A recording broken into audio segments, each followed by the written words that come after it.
Good evening guys. POS Eklavya के एक और डेली एनालिसिस वीडियो में आपका स्वागत है।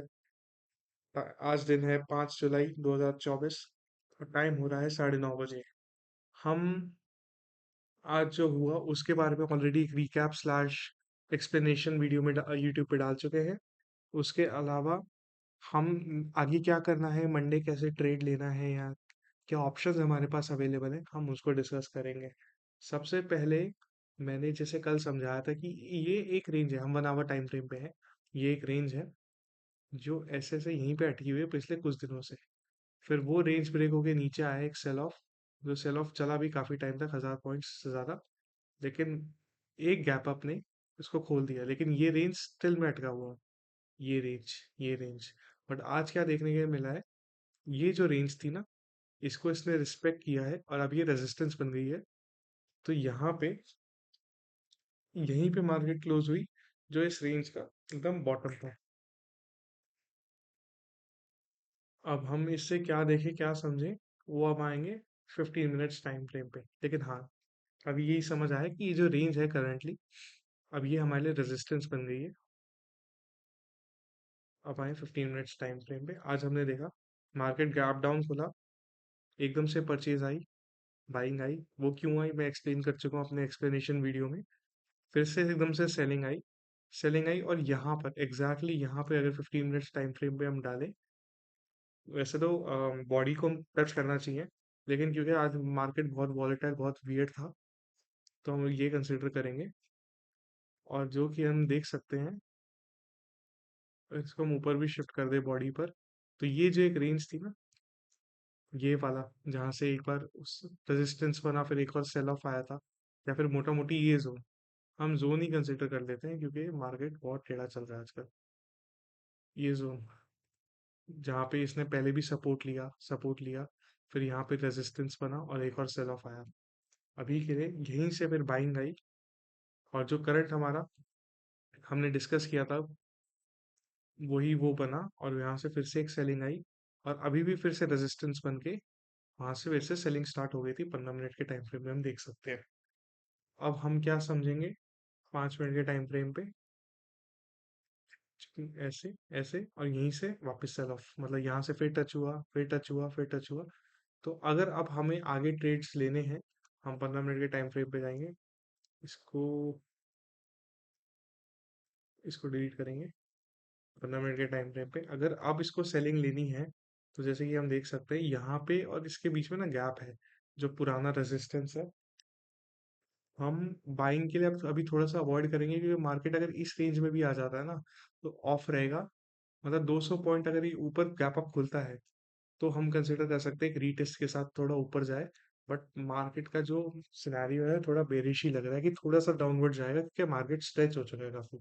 तो अगर हम डाउनवर्ड के हिसाब से देखें, अगर हम देखते हैं, अगर मार्केट फ्लैट खुले, तो मान लो यहाँ कहीं खुला है, ऐसे ऐसे गया, ये अपना पहले रेजिस्टेंस को तोड़ा, यहाँ पे किया, यहाँ पे आया, और यहाँ से अगर एक जंप ले, तो हम यहाँ पे एक स्मॉल ट्रेड प्लान कर सकते हैं। अदरवाइज सेफेस्ट ट्रेड यही रहेगा, जब इस पे अपना सपोर्ट ले और फिर इसके बाद ऊपर जाए। इसके बाद ऊपर जाएगा तो हम कंसिडर करेंगे, वरना वी विल अवॉइड, क्योंकि हमारा एम ही इस चैनल पे है कि सबसे सेफेस्ट ट्रेड लेंगे, चाहे हमें दिन का एक मिले या एक भी ना मिले, हमें अपने कैपिटल को प्रिजर्व करना है। डाउनवर्ड्स में थोड़ा सा इंटरेस्टिंग केस है, क्योंकि अब हमें मार्केट इतना स्ट्रेच हो गया कि कोई इमीडिएट सपोर्ट नहीं मिल रहा। मतलब यहाँ से खिंचता गया, यहाँ से खिंचता गया। अगर आपको जबरदस्ती एक सपोर्ट बनाना भी है, तो आप इसको कंसिडर कर सकते हैं, क्योंकि यहाँ पे भी रुका है, यहाँ पे भी रुका है। तो यहाँ पे एक मेजर सपोर्ट हम कंसिडर करेंगे, नीचे क्या माइनर सपोर्ट को। और अभी हमें इससे क्या मिलेगा, मार्केट अपना कहीं भी यहाँ सेंटर में कहीं भी खुलता है, तो मार्केट पहले तो इसी पे बाउंस होगा एक दो बार, प्रीटी श्योर एक दो बार बाउंस होगा, और बाउंस होने के बाद नीचे निकलेगा। नीचे निकलेगा तो एकदम से सेल ऑफ आएगा एकदम से, क्योंकि शॉर्ट्स कवर होंगे, जो शॉर्ट सेलर्स होंगे वो कवर होंगे, क्योंकि उन्होंने अब यहाँ पे अपनी पोजीशंस बिल्ड कर ली है। कवर होते ही एक रीटेस्ट आएगा, और फिर उसके बाद 350 के आसपास से आप 52,000 के राउंड लेवल तक एक ट्रेड प्लान कर सकते हैं। तो सीधा नीचे जाएगा। ठीक है। तो ये दो ऑप्शंस हमारे पास अवेलेबल हैं। बाइंग की साइड हम थोड़ा अवॉइड करेंगे, क्योंकि यहाँ से एक बार यहाँ से एक बार खा चुका है, यहाँ से भी खा चुका है, यहाँ से भी खा चुका है रेजिस्टेंस। पहले तीन तीन बार तो इसने सस्टेन किया, लेकिन दूसरी बार जब हुआ ना तब एकदम से गैप डाउन हुआ, क्योंकि देख लिया कि लोअर लो बन रहा है। यहाँ पे सेम रहा, लेकिन यहाँ पे लोअर बना और गैप डाउन खुल गया, क्योंकि सेलिंग आ गई थी, लोगों को प्रॉफिट्स बुक करने थे। तो बस अब हमारे पास यही एक ऑप्शन बचता है कि अगर हम शॉर्ट साइड में जाएं, और और जस्ट इन केस, क्योंकि मार्केट की मूवमेंट आजकल बहुत इराटिक हो गई है, 2-2% ऊपर नीचे जाना is not a big deal for the market. अगर ये टूटता है, अगर इसके बाद ये टूटता है, तो हम ट्रेल करते करते यहाँ तक तो लेकर आएंगे ही अपना इस लेवल के आसपास। लेकिन अगर ये टूटता है ना, तो नेक्स्ट सपोर्ट हमारे पास यहाँ पे बनता है 51,000, जो कि पॉसिबल नहीं कि 1,500 पॉइंट एक बार में हो जाए इतने जल्दी जल्दी, लेकिन अगर होता है तो एक बहुत प्यारा ट्रेड हमें मिल सकता है, जिसको हम आगे कवर कर सकते हैं। But basically max to max हम यहाँ तक का सोच सकते हैं एक या दिन या 2 दिन में। बट ये ट्रेड मेरे हिसाब से काफी ज्यादा प्रोबेबिलिटी है। आज का दिन वैसे बहुत अच्छा गया, क्योंकि हमने वो डिफाइन कर ही दिए थे लेवल्स। मुझे पता था कि ये अपना मेजर सपोर्ट है, जो अब रेजिस्टेंस बन गया। 1 मिनट में बाइंग यहाँ पर आई, और यही रेजिस्टेंस है, सीधी फॉल 500 पॉइंट्स की, बहुत अच्छा प्रॉफिट हुआ। अगर आप ये समझते यहाँ से एक रिवर्सल प्लान कर सकते थे। बट रिगार्डलेस, ये हमारे ट्रेड प्लान में नहीं था जो हमने बताया था।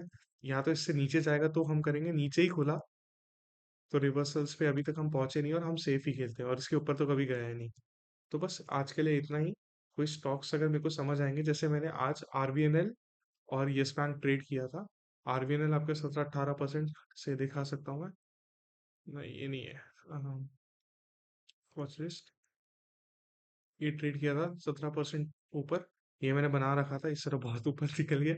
और दूसरा था यस बैंक का है। यस बैंक में ख्याल से मैंने सेल कर दिया था, यहाँ पे अवेलेबल नहीं है, बट रिगार्डलेस। ठीक है guys, thank you so much for watching. आपका देखने के लिए धन्यवाद।